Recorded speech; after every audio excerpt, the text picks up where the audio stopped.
It was a good fire, and the room was illuminated by it. Near the door I saw the gleam of an electric switch, but it was unnecessary, even if it had been safe, to turn it on. At one side of the fireplace was a heavy curtain which covered the bay window we had seen from the outside. On the other side was the door which communicated with the veranda.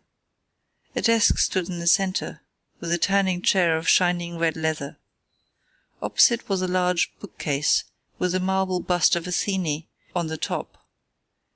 In the corner between the bookcase and the wall there stood a tall green safe, the firelight flashing back from the polished grass knobs upon its face. Holmes stole across and looked at it. Then he crept to the door of the bedroom, and stood with slanting head, listening intently. No sound came from within. Meanwhile it had struck me that it would be wise to secure our retreat through the outer door, so I examined it. To my amazement it was neither locked nor bolted. I touched Holmes on the arm, and he turned his masked face in that direction. I saw him start, and he was evidently as surprised as I. "I don't like it," he whispered, putting his lips to my very ear. "I can't quite make it out. Anyway, we have no time to lose. Can I do anything?" "Yes, stand by the door. If you hear anyone come, bolt it on the inside, and we can get away as we came.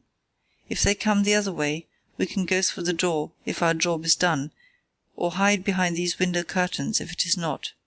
Do you understand?" I nodded and stood by the door. My first feeling of fear had passed away, and I thrilled now with a keener zest than I had ever enjoyed when we were the defenders of the law instead of its defiers. The high object of our mission, the consciousness that it was unselfish and chivalrous, the villainous character of our opponent, all added to the sporting interest of the adventure. Far from feeling guilty, I rejoiced and exulted in our dangers.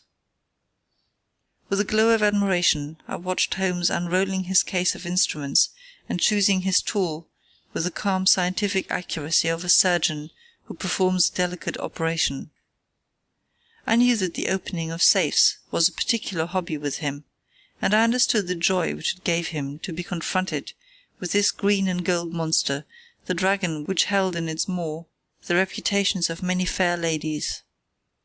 Turning up the cuffs of his dress coat, he had placed his overcoat on a chair. Holmes laid out 2 drills, a jemmy, and several skeleton keys. I stood at the centre door, with my eyes glancing at each of the others, ready for an emergency, though indeed my plans were somewhat vague as to what I should do if we were interrupted. For half an hour Holmes worked with concentrated energy, laying down one tool, picking up another, handling each with the strength and delicacy of the trained mechanic. Finally I heard a click, the broad green door swung open, and inside I had a glimpse of a number of paper packets, each tied, sealed, and inscribed. Holmes picked one out, but it was hard to read by the flickering fire, and he drew out his little dark lantern, for it was too dangerous with Milverton in the next room to switch on the electric light. Suddenly I saw him halt, listen intently, and then in an instant he had swung the door of the safe to, picked up his coat, stuffed his tools into the pockets, and darted behind the window curtain, motioning me to do the same. It was only when I had joined him there that I heard what had alarmed his quicker senses. There was a noise somewhere within the house. A door slammed in the distance. Then a confused, dull murmur broke itself into the measured thud of heavy footsteps rapidly approaching. They were in the passage outside the room. They paused at the door. The door opened. There was a sharp snick as the electric light was turned on. The door closed once more, and the pungent reek of a strong cigar was borne to our nostrils. Then the footsteps continued backward and forward, within a few yards of us. Finally there was a creak from a chair, and the footsteps ceased. Then a click in a lock, and I heard the rustle of papers. So far I had not dared to look out, but now I gently parted the division of the curtains in front of me and peeped through. From the pressure of Holmes's shoulder against mine, I knew that he was sharing my observations. Right in front of us, and almost within our reach, was the broad rounded back of Milverton. It was evident that we had entirely miscalculated his movements, that he had never been in his bedroom, but that he had been sitting up in some smoking or billiard room in the farther wing of the house, the windows of which we had not seen. His broad grizzled head, with its shining patch of baldness, was in the immediate foreground of our vision. He was leaning far back in the red leather chair, his legs outstretched, a long black cigar projecting at an angle from his mouth. He wore a semi-military smoking jacket, claret-coloured, with a black velvet collar. In his hand he held a long legal document, which he was reading in an indolent fashion, blowing rings of tobacco smoke from his lips as he did so. There was a promise of a speedy departure on his composed bearing and his comfortable attitude. I felt Holmes's hand steal into mine, and gave me a reassuring shake, as if to say that the situation was within his powers, and that he was easy in his mind. I was not sure whether he had seen, what was only too obvious from my position, that the door of the safe was imperfectly closed, and that Milverton might at any moment observe it. In my own mind, I had determined that if I were sure, from the rigidity of his gaze, that it had caught his eye, I would at once spring out, throw my greatcoat over his head, pinion him, and leave the rest to Holmes. But Milverton never looked up. He was languidly interested by the papers in his hand, and page after page was turned as he followed the argument of the lawyer.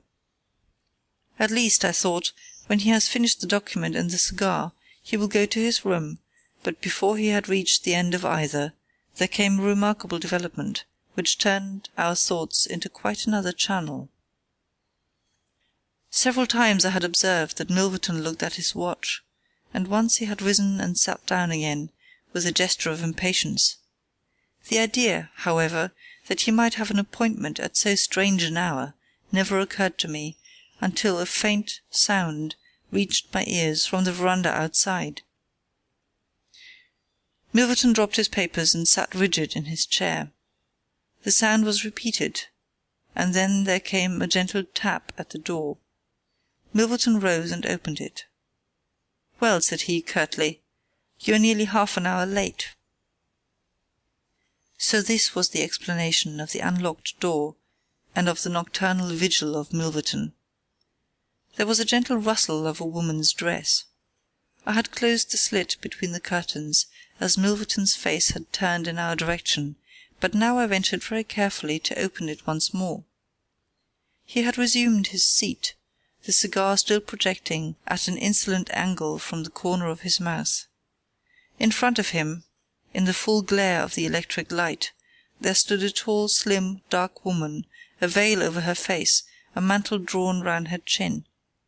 Her breath came quick and fast, and every inch of the lithe figure was quivering with strong emotion.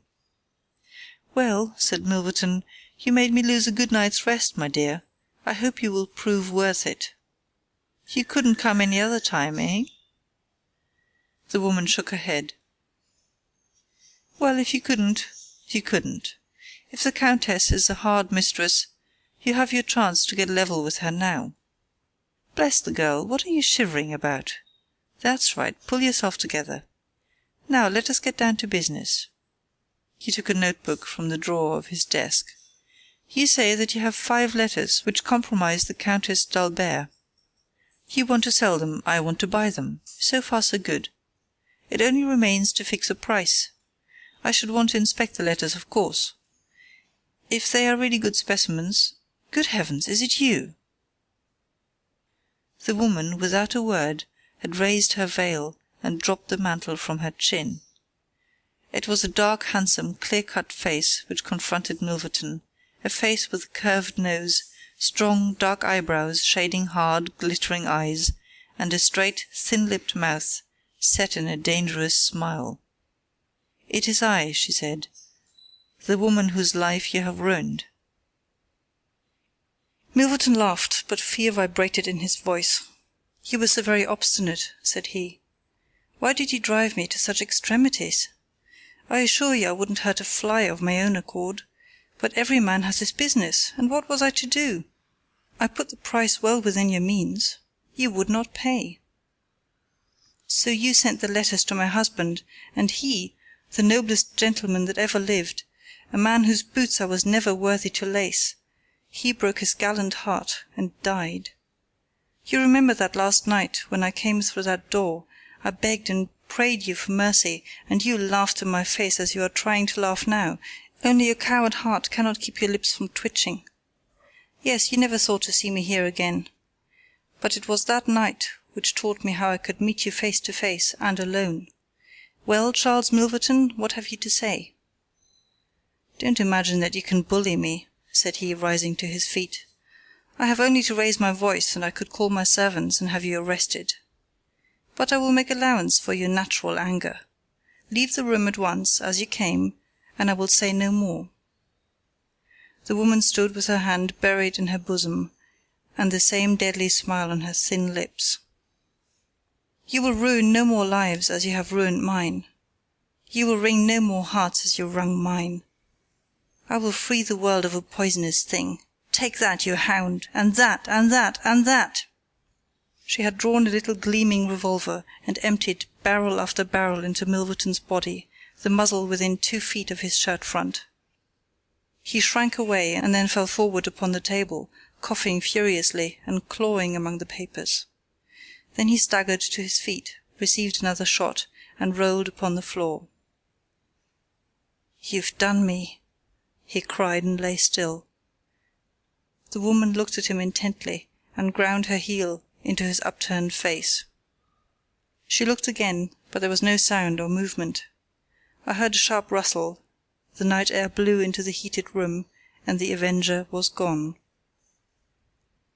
No interference upon our part could have saved the man from his fate, but as the woman poured bullet after bullet into Milverton's shrinking body, I was about to spring out, when I felt Holmes's cold, strong grasp upon my wrist.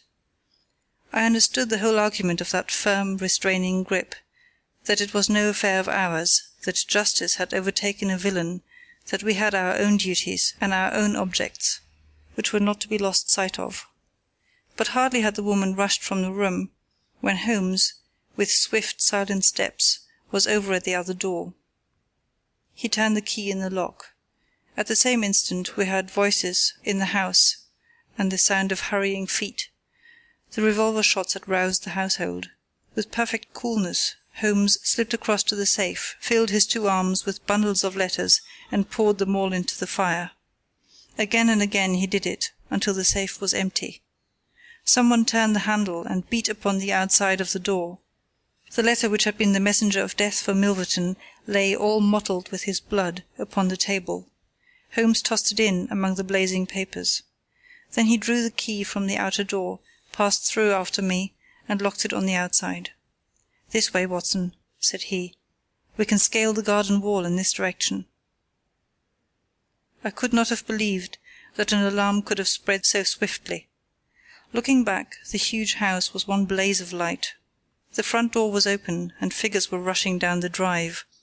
The whole garden was alive with people, and one fellow raised a view-halloa as we emerged from the veranda and followed hard at our heels.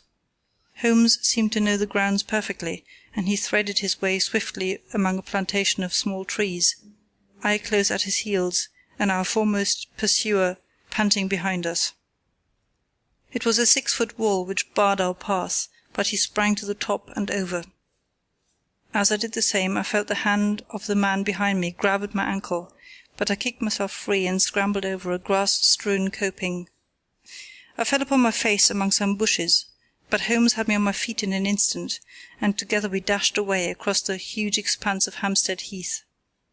We had run 2 miles, I suppose, before Holmes at last halted and listened intently. All was absolute silence behind us. We had shaken off our pursuers and were safe. We had breakfasted and were smoking our morning pipe on the day after the remarkable experience which I have recorded, when Mr. Lestrade, of Scotland Yard, very solemn and impressive, was ushered into our modest sitting-room. "Good morning, Mr. Holmes," said he. Good morning. May I ask if you are very busy just now? Not too busy to listen to you. I thought that, perhaps, if you had nothing particular on hand, you might care to assist us in a most remarkable case which occurred only last night at Hampstead. Dear me, said Holmes, what was that? A murder, a most dramatic and remarkable murder. I know how keen you are upon these things, and I would take it as a great favour if you would step down to Appledore Towers and give us the benefit of your advice. It is no ordinary crime. We have had our eyes upon this Mr. Milverton for some time, and, between ourselves, he was a bit of a villain. He is known to have held papers which he used for blackmailing purposes. These papers have all been burned by the murderers. No article of value was taken, as it is probable that the criminals were men of good position, whose sole object was to prevent social exposure. Criminals? Said Holmes. Plural? Yes, there were 2 of them. They were as nearly as possible captured red-handed. We have their footmarks, we have their description, it's 10 to 1 that we trace them. The first fellow was a bit too active, but the second was caught by the under-gardener and only got away after a struggle. He was a middle-sized, strongly built man, square jaw, thick neck, moustache, a mask over his eyes. That's rather vague, said Sherlock Holmes. Why, it might be a description of Watson. It's true, said the inspector, with amusement. It might be a description of Watson. Well, I'm afraid I can't help you, Lestrade, said Holmes. The fact is that I knew this fellow Milverton, that I considered him one of the most dangerous men in London, and that I think there are certain crimes which the law cannot touch, and which, therefore, to some extent, justify private revenge. No, it's no use arguing. I have made up my mind.